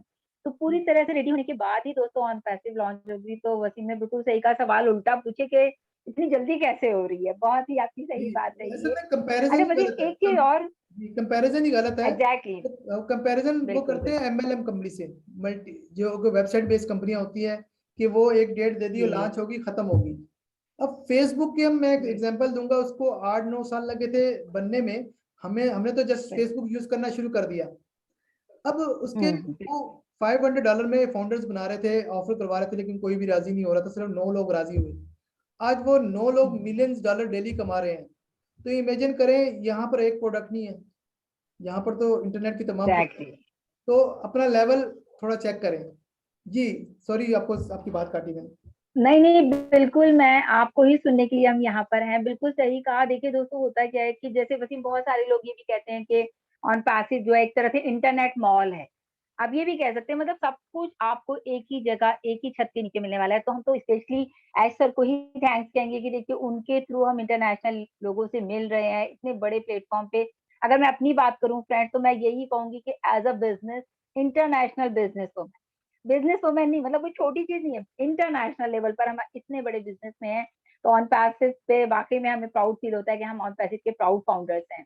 बस एक सवाल और है आपसे, और मुझे उसका बहुत ही, मतलब ऐसा चाहती हूँ मैं कि वो लोगों को बिल्कुल क्लियर हो जाए। डाटा सेंटर, आप इनको बताइए लोगों को, तो डाटा सेंटर से रिलेटेड आप क्या कहना चाहेंगे कि डाटा सेंटर क्या चीज है, वो क्या काम करता है, और किस तरह से उसमें कितना टाइम लग सकता है बनने जी जी बिल्कुल बिल्कुल। ये एक अच्छा इम्पोर्टेंट क्वेश्चन है, ये थोड़ा टेक्निकल है। पहले तो में? मैं इन एग्जैक्टली लोगों को क्लियर कर दूं। कुछ लोग अभी जो जो नए होंगे, जो फर्स्ट टाइम सुन रहे होंगे, वो सोच रहे होंगे ये क्या बड़ी बला है, ये इसमें डाटा सेंटर की बात हो रही है, प्रोडक्ट की बात हो रही है। पहले तो मैं ये बात क्लियर कर दूं, ये कंपनी जो नॉन आईटी लोग हैं उनके लिए भी उतना ही कामयाब है वो, क्योंकि जस्ट ये कंपनी जब लॉन्च होगी तो उन्होंने जस्ट लॉग इन करना है, अपना ओ वॉलेट में जाके, डिजिटल वॉलेट है वहां पे अपना कमीशन लेना है और अपने लोकल बैंक में ट्रांसफर करना है, इतना उनका काम है।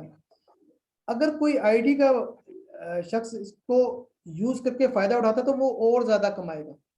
लेकिन जो नॉन आईटी वाला होगा, क्योंकि सारा काम तो रोबोट्स ने करना, सब कुछ ऑटोमेटिक काम होगा, तो एक पहली बात तो ये है। दूसरी बात ये है कि जो डाटा सेंटर की बात आप कर रही हैं, कंपनी की एक जो बेनिफिट वाली जो चीजें हैं उनमें से एक डाटा सेंटर भी है कि इन फ्यूचर ये होगा कि डाटा सेंटर भी हमारे अपने होंगे। ठीक है, अब डाटा सेंटर क्या होता है एग्जैक्टली, तो ये मैं थोड़ा समझा देता हूँ। होता ये है कि जब हम फर्ज करें आप अपनी मोबाइल यूज कर रही हैं और अपना लैपटॉप यूज कर रहे हैं, तो वहां पर जो भी आप सर्च करते हैं, जो भी आपकी सर्चिंग होती है, जो भी आप वो यूज करते हैं, वो चीजें एक रिकॉर्ड होके जिस कंपनी की सर्विसेज दी जाती हैं वो उनका बैकएंड में एक स्टोर होती रहती है। जैसे कि फेसबुक है, फेसबुक का जो डाटा सेंटर है वो कई लाख एकड़ में अमेरिका में है। इस तरह गूगल का भी है, जो गूगल में सर्च होती है फेसबुक में होते हैं, तो सारा रिकॉर्ड जमा होता है। अब नॉर्मली क्या होता है, हर कंपनी डाटा सेंटर अफोर्ड नहीं कर पाती, तो वो दूसरी कंपनियों से रेंट पे लेती हैं सर्विसेज, यानी 1-1 लाख, 1.5 लाख डॉलर पे करती है मंथली। तो होता ये, उसका नुकसान ये होता है कि डाटा सेंटर दूसरे की सर्विसेज लेने का, कि वो कंपनियां फिर पैसे पूरे करने के लिए वो फिर हमसे वो सारी डिडक्शन वगैरह होती है, चार्जेस वगैरह हम पे करते हैं, हमें नुकसान होता है। यहाँ पर कंपनी ये कर रही है, यहाँ पर जब ये कंपनी लॉन्च होगी, हर चीज इनकी अपनी होगी, इंटरनेट अपना होगा, वाईफाई अपना होगा, डाटा सेंटर अपने होंगे।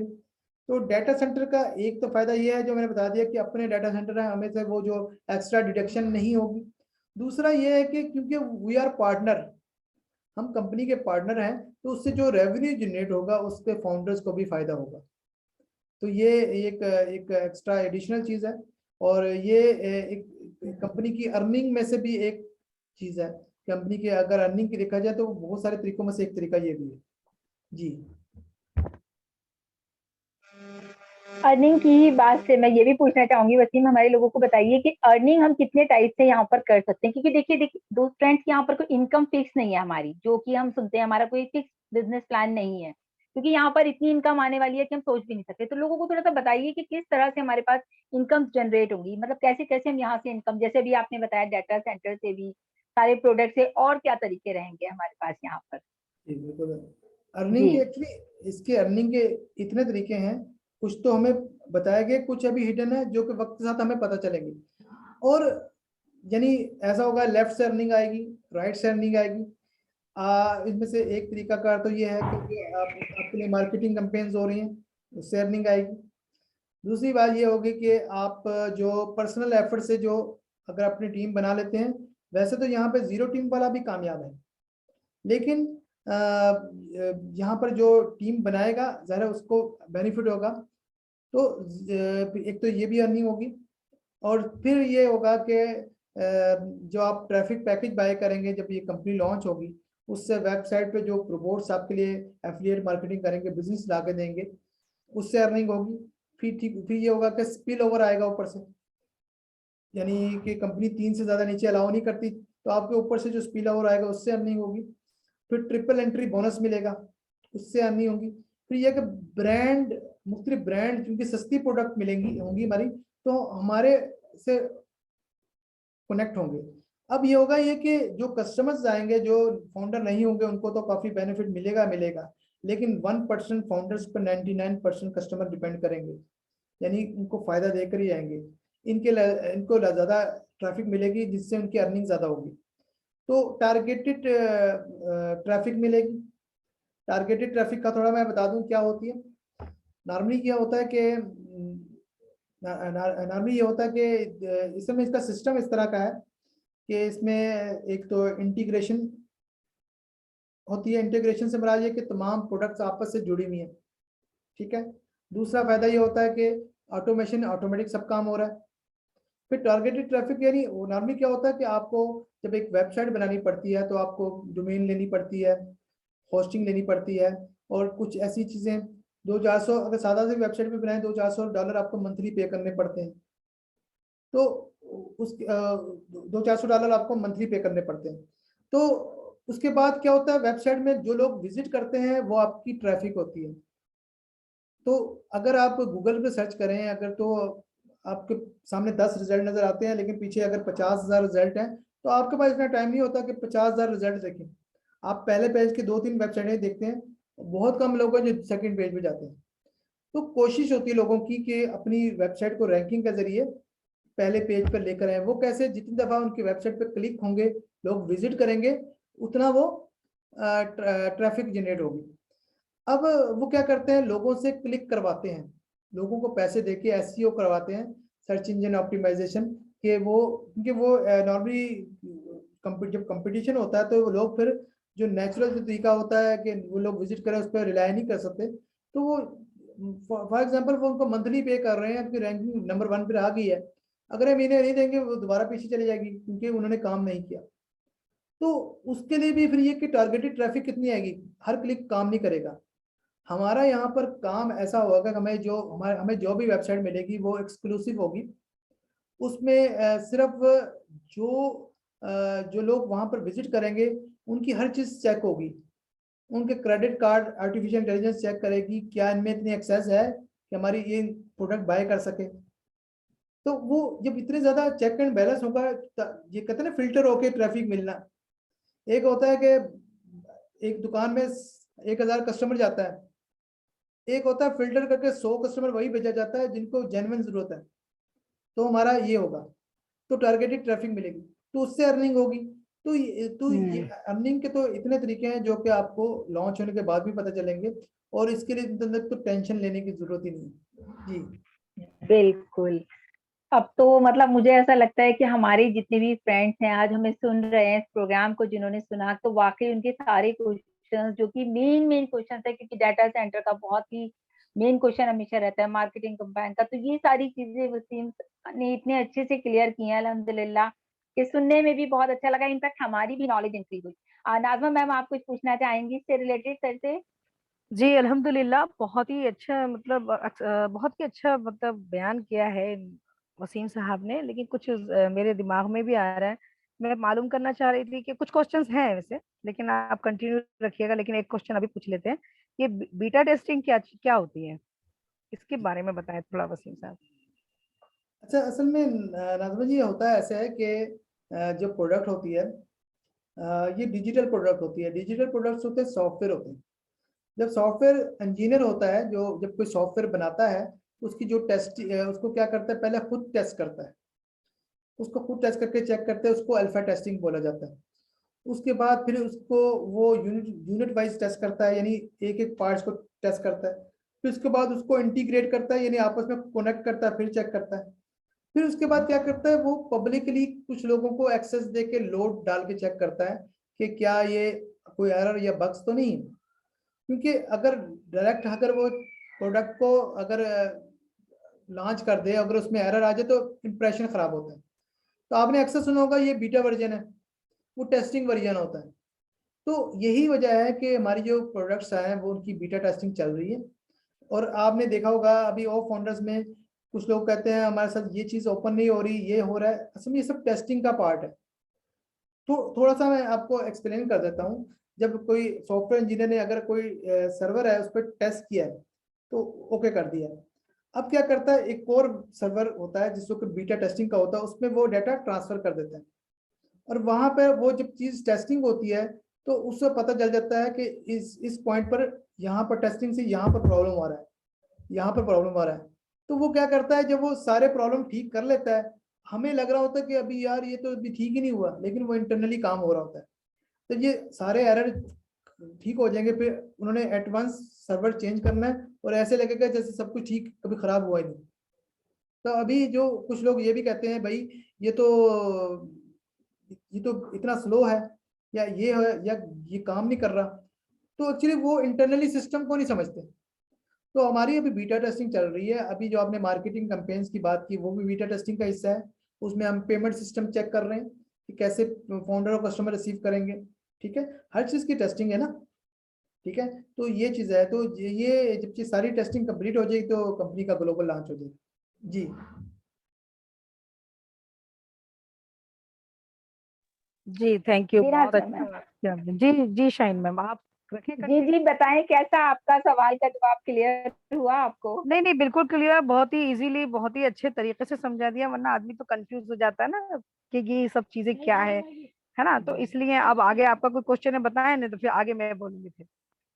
नहीं नहीं, मेरे ये क्वेश्चंस तो खत्म हो गए हैं। और वसीम सर के बाकी में बीटा टेस्टिंग का भी एक बहुत इंपॉर्टेंट क्वेश्चन रहता है, लोगों को नहीं पता कि बीटा टेस्टिंग होती क्या है। तो मैं समझती हूँ वसीम, आपने हमारे सारे ही सवालों के बहुत ही शानदार जवाब दिए। अब जो रह गया है नाज़मा मैम, आप पूछ सकती हैं जी प्लीज। बिल्कुल, मैं कंटिन्यू रखूंगी। कुछ सवाल मेरे बहुत ही अहम और बहुत खास हैं।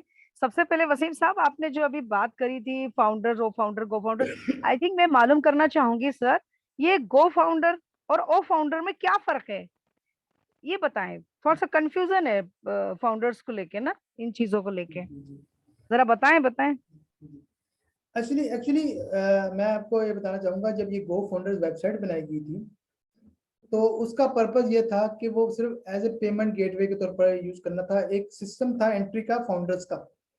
अब वहां पर आए, आपने अगर देखा होगा तो वहां पर हम वो कंपनी से कम्युनिकेशन का, वहां पर सपोर्ट सिस्टम था, वहां पे हम बात कर लेते थे या मेल कर लेते थे, और सिर्फ पेमेंट का होता था। लेकिन वहां पर हम प्रोडक्ट वगैरह नहीं थे। वो फोल्डर में ट्रांसफर करने का पर्पज ये था कि एक तो जो उन्होंने, जब सेमी लॉन्च होगा तो बीटा टेस्टिंग स्टार्ट होगी। बीटा टेस्टिंग से पहले वो एक टेस्टर कहते हैं, टेस्टिंग करते हैं। तो उन्होंने ओ फाउंडर लॉन्च करके उसकी बीटा टेस्टिंग का टेस्ट किया कि वह कैसे काम करेगी। तो जैसे ही सेमी लॉन्च होगा तो वो उसके साथ कनेक्ट हो जाएंगी। ये जो ओ फाउंडर है ये इनिशियली पार्ट है sorry, initially part of semi launch. तो जैसे होता है ना कि एकदम गाड़ी स्टार्ट नहीं करते, पहले उसको थोड़ा धक्का लगाते हैं, चेक करते हैं, देन इसी तरह ये होगा। अब होगा ये कि ओ फाउंडर्स, जब ये कंपनी ग्लोबल लॉन्च होगी तो ओ फाउंडर्स अब हम अलहदा से यूज नहीं करेंगे, वो हम ऑन पैसिव की वेबसाइट में जाएंगे तो वहां पर फाउंडर्स के लिए अलहदा लॉगिन होगा ऑन पैसिव की वेबसाइट में। तो वो सिर्फ फाउंडर को एक्सेस होगी, तो फाउंडर वहां से एक्सेस होगी। इसी तरह उनकी अलहदा वेबसाइट जैसे होगी होगी, तो हमें ये होगा कि हम वहां से एक्सेस कर सकेंगे। तो फाउंडर्स को ज़ाहिर है आपको ट्रैफिक भी ज़्यादा मिलेगी और बेनिफिट्स भी ज़्यादा होंगे। तो वो ओ फाउंडर्स का एक्चुअली पर्पस ये था कि एक तो प्रोडक्ट टेस्टिंग, हम कुछ प्रोडक्ट टेस्ट भी कर सके। अभी आप देखेंगे यहाँ पर जो हमें कुछ चीज़ें नज़र आ रही हैं, जैसे कि ओ मेल है, तो वो कंप्लीट फीचर नहीं दिखाए, वो सिर्फ टेस्टिंग के लिए कुछ छोटे पार्ट्स हैं। यानी जब आपको ओरिजिनल ओ मेल नजर आएगी तो उसमें ज्यादा फीचर नजर आएंगे, जो ओरिजिनल ओ स्टाफ नजर आएगा उसमें ज्यादा चीजें नजर आएंगी। ओरिजिनल जो ओ नेटवर्क, ओ नेट का पार्ट है, तो ये सिर्फ टेस्टिंग पर्पस से यहाँ पर है। इसको ये मत समझिए कि ये कंप्लीट है, ठीक है। तो ओ फाउंडर का मकसद ये था कि टेस्टिंग को थोड़ा स्टार्ट किया जा सके, बीटा टेस्टिंग को। जी वसीम साहब, बहुत अच्छा एक्सप्लेन किया आपने माशाल्लाह, बहुत ही जबरदस्त और बहुत ही आसान तरीके से, बहुत समझने वाले बहुत बहुत आसान तरीके से समझ सकते हैं। जैसा कि अब मैं मानूं कि गो फाउंडर्स पहले स्टार्ट हुआ, उसके बाद वो फाउंडर आया, क्या ये, मैं ये समझना चाहूंगी, क्या ये ओ जिस तरह गो फाउंडर गया फिर ओ फाउंडर आया, क्या ये ओ फाउंडर भी खत्म हो जाएगा क्या?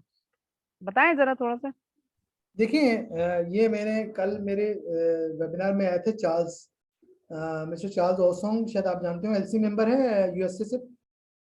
उनसे मैंने क्वेश्चंस किया था।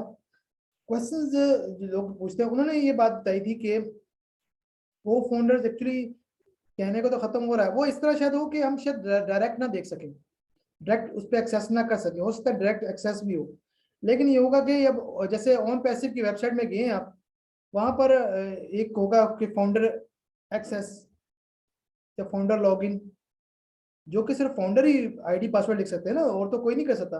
तो वो वहां पे हो सकता है ऑन पैसिव के अंदर जाके ये हो, उसके बाद वही ये वेबसाइट ओपन हो जाए। तो हो सकता है ये अलग से भी ऑप्शन, ये दोनों चीजें पॉसिबल है। लेकिन ये कि ये क्योंकि ये चीजें डिबेटेबल है, तो अकॉर्डिंग टू सिचुएशन वो देखेंगे कि इसको या तो ये डायरेक्ट इसका होगा तो इसका डायरेक्ट लॉगिन खत्म होगा, यानी वेबसाइट में आई थिंक खत्म नहीं होगी, वो फाउंडर की डायरेक्ट लॉगिन खत्म होगा। बाकी फिर हम अगर direct login of founders dot net ना मिला, तो वो फिर ये होगा कि हम ऑन पैसिव की वेबसाइट में जाएंगे, वहां से एक्सेस करेंगे। तो ये दोनों तरीकों से होगा, ये चीज होगा। क्योंकि ये तो सिर्फ फाउंडर्स को बेनिफिट देना है, तो उसके लिए तो अलग एक प्रोटोकॉल चाहिए ना, तो वो फिर दूसरे लोग कस्टमर तो नहीं एक्सेस कर सकेंगे। जी वेरी गुड सर, बहुत ही अच्छा मतलब जवाब था आपका। ये बहुत ही मतलब वाकई में जिस तरह प्रोसीजर में सारे प्रोग्राम्स चल रहे हैं अभी, तो जाहिर है कुछ ना कुछ इम्प्रूवमेंट हमारी लाइफ में आ रहा है ऑन बेसिक को लेके। अच्छा, एक सवाल मैं ये कहूँ कि ये एआई का जो ऑन पैसिव प्रोडक्ट पर क्या असर पड़ता है, इसका क्या असर आते हैं? जी एक जी। आध क्वेश्चन और है वसीम जी, बस मैं उसके लिए जा हाँ ही रहे जी। हैं उस तक। तो ये एआई का जो ऑन पैसिव प्रोडक्ट पर क्या असर है, जरा वो बताएं। देखें, एआई का तो रोल है जिसे हम आर्टिफिशियल इंटेलिजेंस कहते हैं। अब मैं आपको बताता हूँ कि नॉर्मली क्या होता है कि आप कोई प्रोडक्ट बाय करते हैं, अगर आप एक बिजनेस कर रहे हैं तो आप क्या करेंगे, उसको बेचेंगे, कस्टमर ढूंढेंगे, ठीक है। एआई का रोल ये है कि आपको हर काम उसने खुद करना है। मैं आपको एक मिसाल देता हूँ, जैसे कि ओ ट्रैकर एक प्रोडक्ट है, हमारे जहन में ये आता है ओ ट्रैकर आपको हैकिंग से बचाएगा और कस्टमर को ब्लॉक कर देगा अननेसेसरी, और आपको उनका एड्रेस पता चल जाएगा, आईपी एड्रेस वगैरह सब कुछ, ये तो ठीक है। लेकिन इसके अलावा रोल ये होगा कि होता ये है कि जब हम मोबाइल यूज करते हैं तो मोबाइल एक एक या लैपटॉप यूज करते हैं, हमारा एक होता है आईपी एड्रेस होता है। आईपी एड्रेस क्या होता है, वो आपके इंटरनेट कनेक्शन से कनेक्ट होता है। जैसे कि मैं अगर ये वाईफाई से यूज कर रहा हूँ तो मेरा आईपी एड्रेस डिफरेंट होगा, लेकिन अगर मैं इस मोबाइल से ये कनेक्ट करता हूँ इंटरनेट तो इसका आईपी एड्रेस डिफरेंट होगा। तो ये तो IP address according to internet connection change होते रहते हैं। लेकिन जो आपका मोबाइल का या लैपटॉप का जो एक मैक एड्रेस होता है, जैसे मशीन एड्रेस करते हैं, वो एक ही रहता है। तो एआई क्या करती है, आपके उस मैक एड्रेस को एक्सेस करके आपकी एक्टिविटी को देखती है। अगर फर्ज करें आप शाहीन कहती हैं लैपटॉप सर्च करती हैं या मोबाइल सर्च करती हैं, तो वो क्या करेगा, आपको आपके सामने दूसरे लैपटॉप या दूसरे चीजों को वो आपके सामने लेकर आएगा जब तक आप खरीद नहीं लेती, ठीक है। फिर इसके अलावा एक अच्छा फीचर ये है कि जूम है, जूम हम यूज जूम की तरह हमारी प्रोडक्ट आ रही है ओ कनेक्ट। ओ कनेक्ट में अगर फर्ज करें आप के एक 500 लोग आपसे कनेक्ट होते हैं, तो जो लोग फर्स्ट टाइम कनेक्ट होंगे वो वो आपके आईडी के साथ ही कनेक्ट होंगे। वो जब भी ऑन पैसिव से कोई चीज बाय करेंगे वो आपको बेनिफिट मिलेगा। ये है एआई का रोल।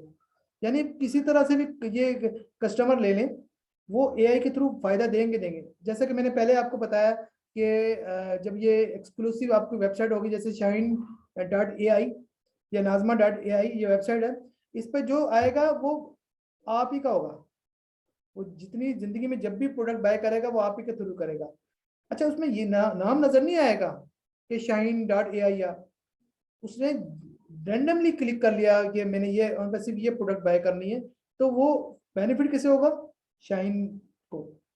नाजमा का हम ये क्लैश तो होगा ही नहीं ना, वो मेरा कस्टमर वो था, अब ये मेरे पास उसे खींच लिया जाए, ऐसा चक्कर ही कोई नहीं है। और ये सारा काम इंटरनली होगा तो ये हमें पता भी नहीं होगा, टेंशन खत्म होगी। अब मुझे बताएं एआई का रोल कैसा है। एआई की पावर तो सर नजर आ रही है, और जैसा कि वक्त बदल रहा है और यकीन बहुत बदल रहा है, लोग भी तब्दील हो रहे हैं, दुनिया भी चेंज हो रही है। जैसा कि हम लोग देखते जा रहे हैं कि एआई की पावर धीरे धीरे, मैं ज्यादा नहीं कहूंगी फास्ट, अभी हम धीरे धीरे समझते जा रहे हैं। और जब अगर हम अनुभव लगाते हैं, एक अंदाजा लगाते हैं, तो यकीनन आने वाला जो समय आ रहा है, बड़ा मतलब सोच के बहुत ही मतलब, अगर मैं एआई को सोचने के बाद एक थोड़े से छोटे नीचे तबके को देखती हूँ तो मुझे फिक्र होने लगती है उनकी कि ये कैसे आएगा। तो फिर मेन चीज मेरे दिमाग में क्या आता है कि एजुकेशन, अगर हम एजुकेशन टाइम से लेते हैं, और मतलब जो है एजुकेशन तो मस्ट है, तो हम इन चीजों को भी समझ पाएंगे। बाकी अल्लाह सबके लिए मदद फरमाए। आखिर एक क्वेश्चन और है सर मेरा, ये ऑन पैसिव प्रोडक्ट और ये अपना ऑन पैसिव फिजिकल प्रोडक्ट, ये है क्या चीज, दोनों चीज, इसको थोड़ा सा करें, बताएं। एक्चुअली जब एम स्टार्ट हुआ था तो उन्होंने कहा था हम digital products, digital tool provide करेंगे। डिजिटल प्रोडक्ट, डिजिटल टूल मैंने आपको बता दिया, इंटरनेट के जितने भी सॉफ्टवेयर हैं वो डिजिटल प्रोडक्ट है। जैसे अब अभी हम जूम से बात कर रहे हैं तो ये भी एक डिजिटल टूल है, डिजिटल प्रोडक्ट्स है। नेटफ्लिक्स हो गया, ये जो कोई भी प्रोडक्ट हो गया, ये फेसबुक एप्लीकेशन हो गया, वो भी डिजिटल टूल है, ठीक है। ट्विटर हो गया, ये सब सब व्हाट्सअप, ये सारे डिजिटल प्रोडक्ट्स हैं। तो ये तो चलो हमें हमें इंटरनेट की तमाम प्रोडक्ट्स मिलनी थी। तो लेकिन ये कि ज़रूरी नहीं है कि हमें डे वन से जब कंपनी लॉन्च होगी तो ये चीज़ें मिलेंगी। अभी मिस्टर ऐश मुफारा ने लास्ट अपडेट दी थी कि 20 प्रोडक्ट्स स्टार्ट में अभी रेडी हैं, तो अगर हमें 20 भी मिलती हैं तो होगा ये कि लॉन्च होने के बाद ये ऐड होती जाएगी, ठीक है।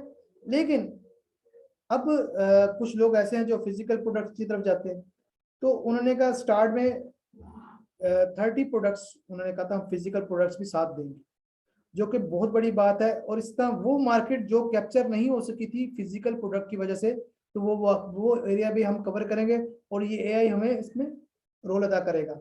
अच्छा, इसकी प्रोडक्ट्स काफ़ी अच्छी हैं फिजिकल, जैसे कि लाइफ सेविंग एक प्रोडक्ट्स है जो कि यूएस आर्मी को रिव्यू की दी हुई है, तो जो कि अभी इसको ज़्यादा बात नहीं की है, लेकिन ये कि ये छोटा सा बताया था, शॉर्ट सा। फिर इसके अलावा जो मोस्ट इम्पोर्टेंट एनर्जी से रेलिवेंट प्रोडक्ट है। अब आने वाला दौर जो है एनर्जी का है, और मिस्टर एज मुफारी ने एक वेबिनार में ये भी बताया था एनर्जी से रेलिवेंट कुछ ऐसी प्रोडक्ट्स भी आएंगी जो कि हज़ारों साल तक याद की जाएंगी, और ये एक्सपेंसिव है प्रोडक्ट, एक्सपेंसिव टूल्स हैं, ठीक है। ऑन पैसिव की चीज़ें फिजिकल ले लें या डिजिटल ले लें, ये सारी इंपॉर्टेंट है। यानी आप अगर डिजिटल की भी बात करें, इनकी एक प्रोडक्ट एक कंपनी है। अगर हम एक प्रोडक्ट पोस्ट ऑफ की बात करें, वो बिलियंस डॉलर की वर्थ की वो कंपनी है, यानी वो प्रोडक्ट आपको अर्निंग जनरेट करके देगी। अब मुझे एक बात बताएं कि जो एआई काम करेगी वो एक प्रोडक्ट पे तो नहीं करेगी, तो आप तो ये भूल लीजिए। आप आपने वो बात की थी अर्निंग की, तो उसमें एक जो प्रोडक्ट में एक एक फीचर था मैस मेलिंग का, जो मैं बताना चाहूँगा कि मैस मेलिंग क्या होती है। कि मैस मेलिंग ये होती है एआई क्या किरदार अदा करती है। जैसे कि बड़ी बड़ी जो सोशल मीडिया के प्लेटफॉर्म है, फेसबुक है, ट्विटर, या उनमें बड़े बड़े ग्रुप्स बने होते हैं 1-1 लाख 2-2 लाख के। तो एआई क्या करता है, आपकी आईडी आपके डोमेन के थ्रू उनके 2 लाख जो लोग हैं उनके ईमेल कैप्चर करता है, उनको ईमेल करता है आपके ब्याह पर। अगर उनका कन्वर्जन रेट 1% हो, कन्वर्जन रेट क्या होता है कि 100 में से एक बंदा मान जाए, तो 2 लाख का 1% बनता 2000। अगर 2000 लोग एग्री हो जाते हैं, आपके नीचे आपके कस्टमर बन जाते हैं, अगर एक कस्टमर से आपको $50 भी मिलता है तो ये $1 लाख बनते हैं। तो ये अगर इमेजिन करें, अगर कन्वर्जन रेट 20% निकला है, इसको मल्टीप्लाई करें 20 से, तो ये कोई छोटा मोटा चीज़ नहीं है, ये बहुत ह्यूज प्रोजेक्ट है। हम जब अर्निंग की बात करते हैं, हम जहन में सोच में पड़ जाते हैं हमारी टीम नहीं, ये नहीं है, वो नहीं, ऐसा कुछ भी नहीं। मैं भी गुरशमिंदर ढिल्लन जी की मैं देख रहा था, वीडियो देख रहा था, वो बता रहे थे कि अगर 3 लोग भी अगर आप ज्वाइन कराते हैं तो उसके 3 महीनों बाद 3 दिन भी करते हैं, तब भी आपकी महीने की $500-600।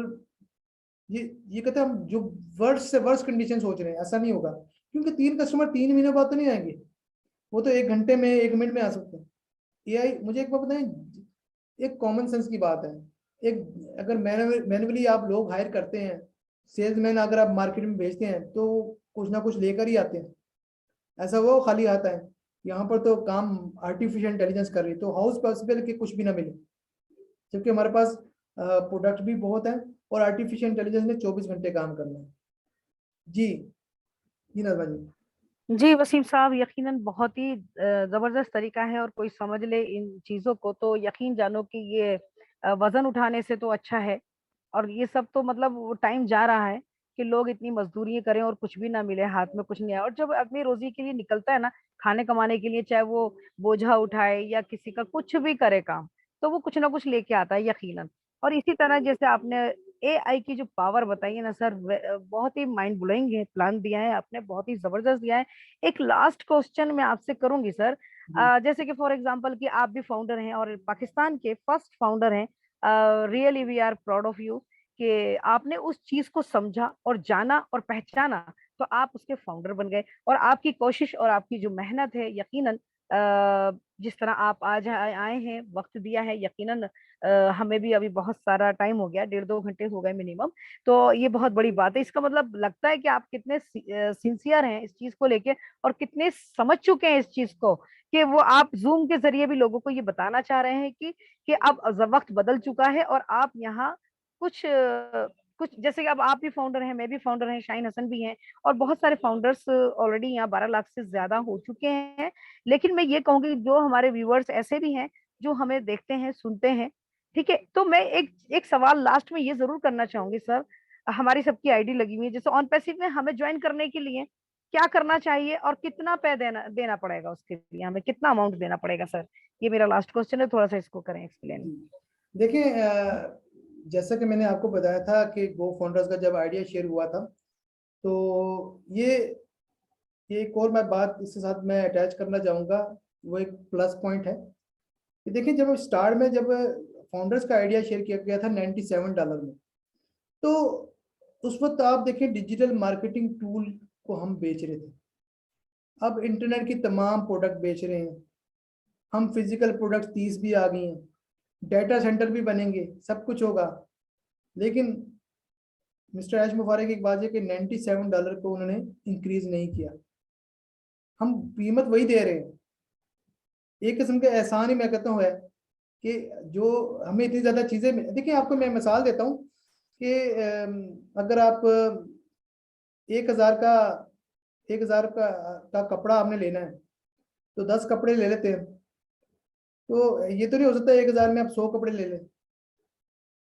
तो यहाँ पर तो हमें ये बेनिफिट मिल रहा है कि इसकी वजह ये है, मिस्टर एच मुफारे ये चाहते हैं इस कंपनी के जरिए अमीर और गरीब का फर्क खत्म किया जाए, और वो लोग फायदा उठाए। यही वजह है कि $97 से, जो कि आम आदमी की एक्सेस में है, और अब तक 12 लाख से ज्यादा फाउंडर बन चुके हैं।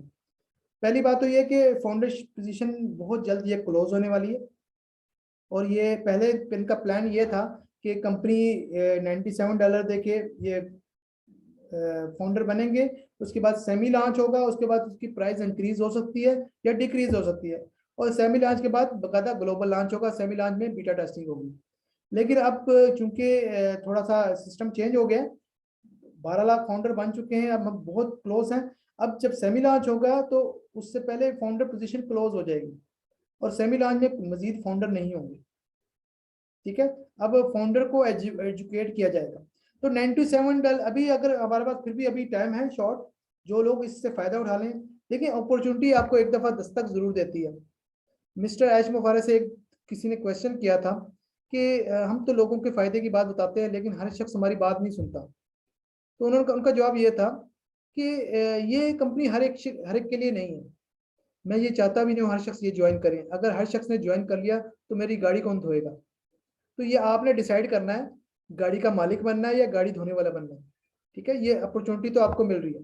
ठीक है, अब $97 देके आपने ये फाउंडर बन गए, जिसका आपको बेनिफिट कितना है।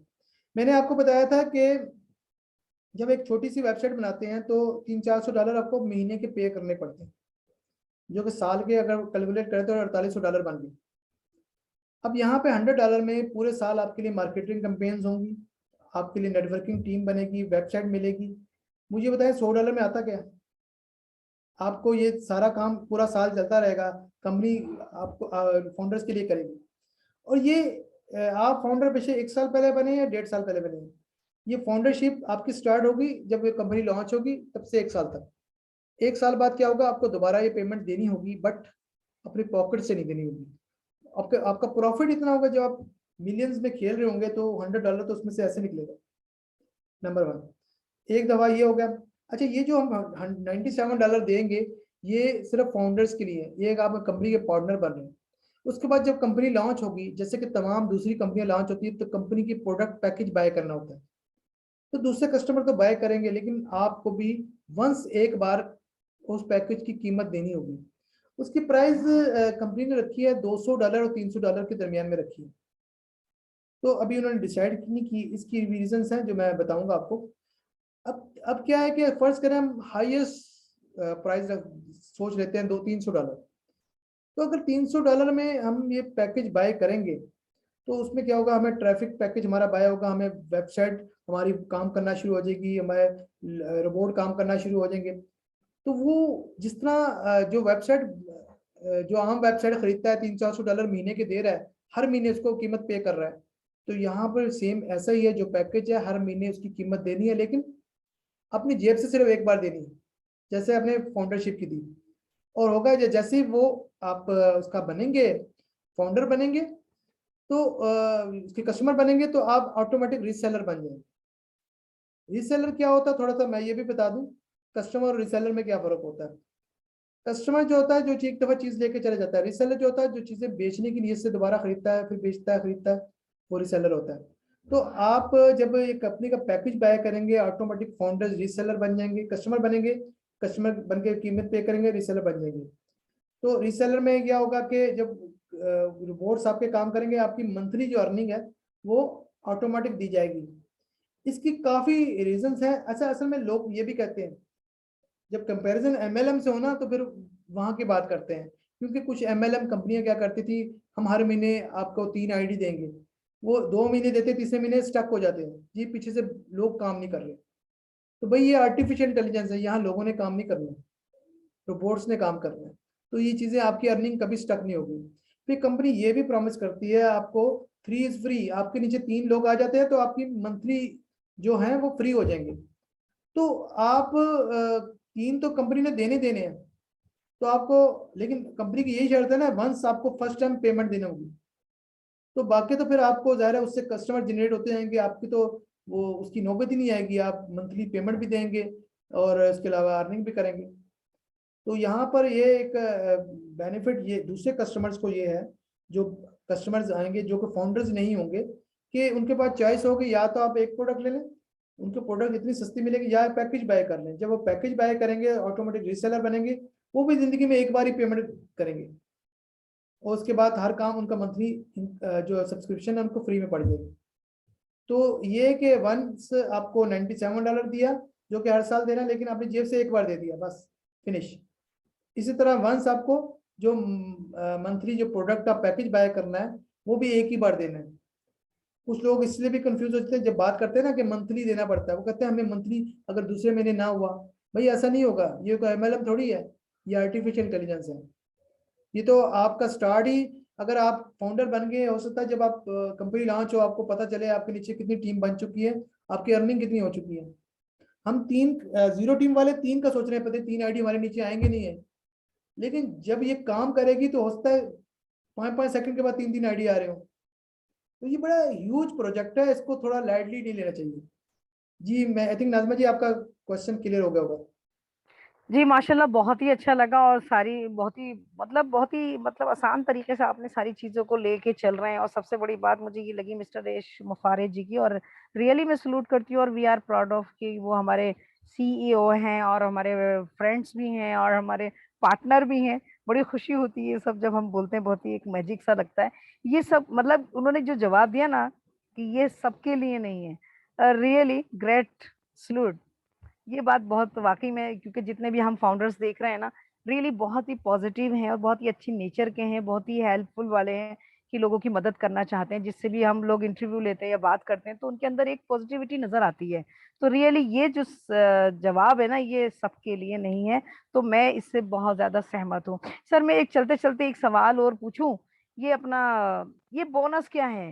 बोनस के बारे में बताइए सर। आपने अपनी मार्केटिंग कंपनी के बारे में भी बताया, है ना? जैसे कि बिफोर एंड आफ्टर। बाकी ये बोनस के लिए बताएँ सर, क्या बोनस क्या है फिर ये?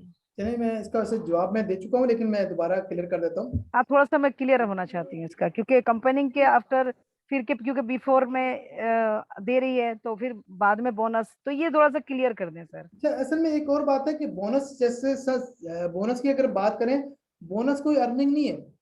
बोनस ऐसी है जैसे आपको ईद में 1 साल बाद बोनस मिल जाए। तो अगर आपकी अर्निंग इतनी है, इतना सा बोनस मिल जाए, तो आप, हम लोग बोनस को दिमाग में बिठा लेते हैं, पता नहीं क्या है। बोनस जो है क्या, एक्स्ट्रा रिवार्ड कह लें, इनाम कह लें। एक तो बात ये हो गई अगर हम जस्ट बोनस की बात करें। तो यहाँ पर बोनस ये है, फर्क सिर्फ इतना है, जब कंपनी लॉन्च होगी, आर्टिफिशियल इंटेलिजेंस काम करेगी, मार्केटिंग कैंपेन्स के जरिए जो अर्निंग आएगी ना, जो आपको मिलेगी, वो इनकम कहलाएगी। और लॉन्च होने से पहले जो प्रोडक्ट बेची जाएंगी मार्केटिंग कैंपेन्स के जरिए, उसकी जो अर्निंग होगी, क्योंकि वो बाकायदा अर्निंग का सिस्टम तो नहीं होगा, क्योंकि कंपनी तो लॉन्च ही नहीं हुई, तो वो वाला पैसा जो अर्निंग वाला वो बोनस कहलाएगा। वो यानी ये होगा, किसी को मिल सकता है, किसी को नहीं मिल सकता, ये जो भी है। लेकिन क्योंकि वो एक टेस्टिंग पीरियड है ना, टेस्टिंग में तो कुछ भी हो सकता है ना। अर्निंग में तो जब अर्निंग होगी, जब कंपनी लॉन्च होगी, तो हर एक को मिलेगा, हर एक को बेनिफिट होगा। बोनस चूंकि पार्ट ऑफ टेस्टिंग, तो अच्छा एक चीज तो ये भी है, लेकिन एक और बात है, बोनस उसके बाद में मिलेंगे आपको। जब कंपनी लॉन्च हो जाएगी, लेकिन उनकी तो और ही क्राइटेरिया होगा, वो और ही कोई लेवल पे होंगे।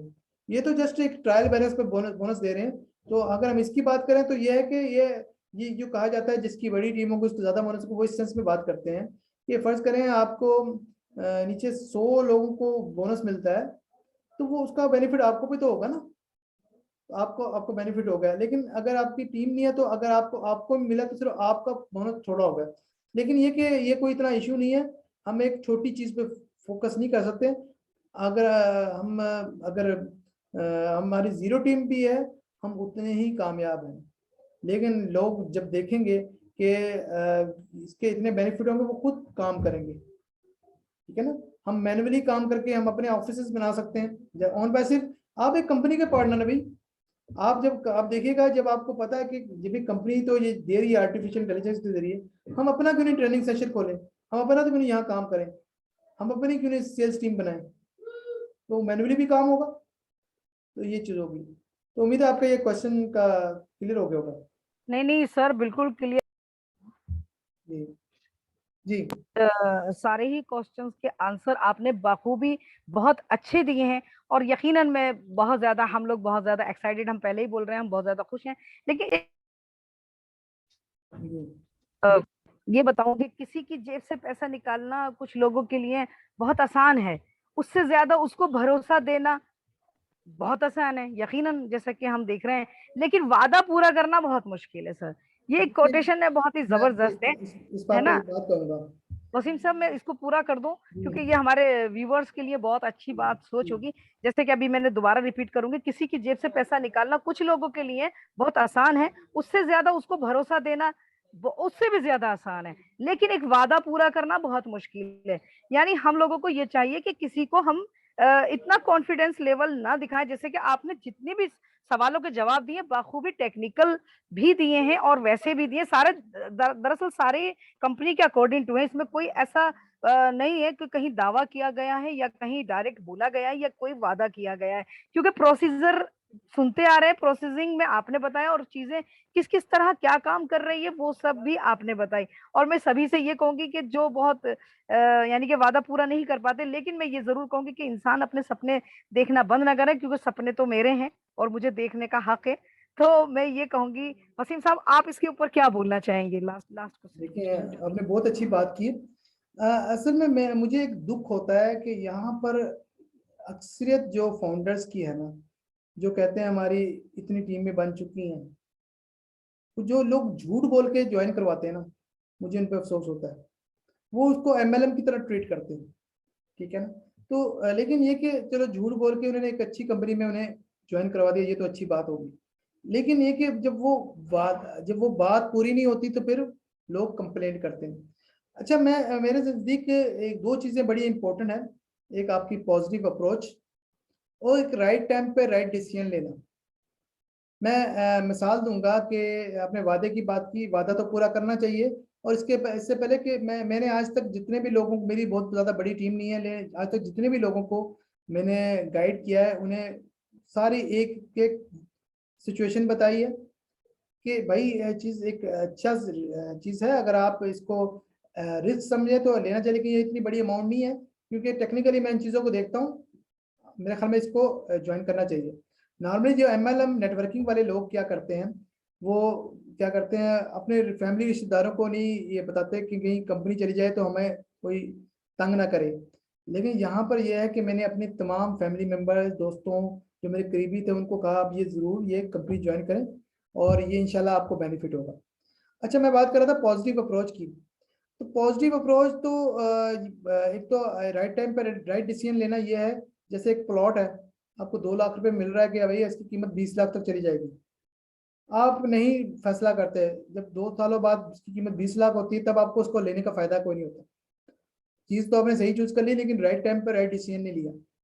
दूसरा ये कि पॉजिटिव अप्रोच होना, पॉजिटिव अप्रोच के लिए वही लोग रखते हैं जो कि रिस्क लेते हैं। अब पॉजिटिव अप्रोच का ये मतलब नहीं है कि आप हर स्कैम कंपनी में अपना पैसा लगाना शुरू कर दें, यानी आप रिसर्च करें, तहकीक करें, ठीक है। अब मैं इसकी एक मिसाल देता हूँ कि जैसे कि फर्ज करें एक सेमिनार हो रहा है जहाँ पे कोई अर्निंग के पॉइंट ऑफ व्यू से कोई लोग कुछ बात कर रहे हैं, मोटिवेशनल स्पीकर है, वो कहते हैं 500 उसकी सेमिनार की प्राइस है उसको अटेंड करने की। जो पॉजिटिव अप्रोच वाला होगा वो कहेगा यार 500 ही है ना, चलो वहां जाते हैं, सोचता कुछ सीखने को मिल जाए।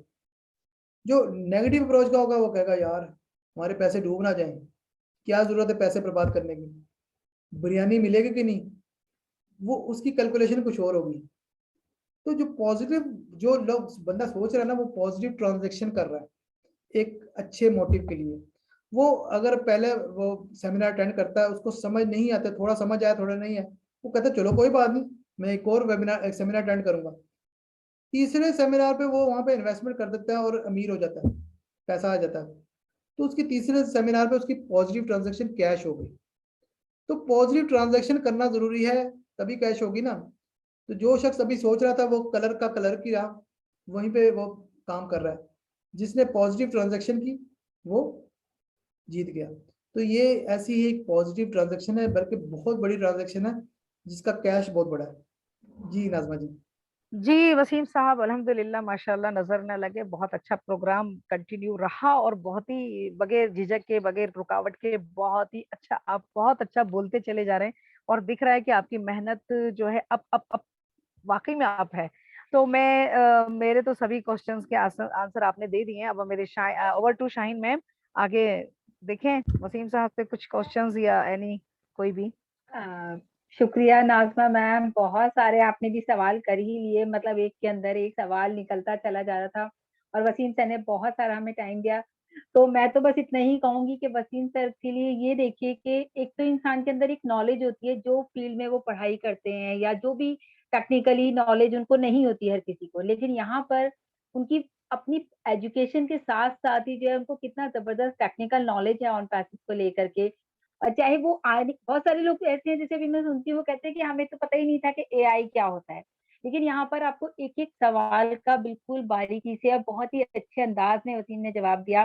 तो वसीम बहुत बहुत शुक्रिया, आपने इतना सारा अपना टाइम दिया और बहुत अच्छा लगा। बहुत मैं आज आपकी शुक्रगुजार हूँ, क्योंकि दोस्तों पता है आपको, तब एक काफी टाइम पहले हमने मतलब एक प्लान किया था, लेकिन हमारा नेटवर्क, हमारा कुछ इश्यू आ गया था, तो हम उनका इंटरव्यू नहीं डाल सके। लेकिन मुझे लगता है आज बहुत ज्यादा बेहतर और बहुत ज्यादा जबरदस्त इंटरव्यू रहा है। तो बहुत बहुत शुक्रिया वसीम आई आपका, थिंक ये बहुत बहुत बेटर हुआ है पहले से। उस वक्त हमें इतना एग्जैक्टली था, हमारे पास कहते हैं ना कंटेंट नहीं था, लोगों को शायद वो पता कहते हैं ना कि नहीं नहीं, ये हर बहुत बात का एक धमाल सही धमाल वक्त वीडियो होता है। है। मैं समझती हूँ कि किसी के एग्जैक्ट कोई भी क्वेश्चन ऐसा नहीं होगा जिसका इस इन बातों के बीच में उसको आंसर नहीं मिल पाएगा यकीनन। एग्जैक्ट ये अगर वीडियो देखे कोई तो सचमुच सारे सवालों के जवाब मिल जाएंगे ऑन पैसिव को लेके। बिल्कुल बिल्कुल। चलिए वसीम, बहुत बहुत शुक्रिया, बहुत टाइम दिया आपने। और यहाँ पर बात अपनी रखने का। Thank you very much. शुक्रिया। चलिए, अस्सलाम वालेकुम। वालेकुम अस्सलाम। शुक्रिया। अस्सलाम वालेकुम। वालेकुम अस्सलाम।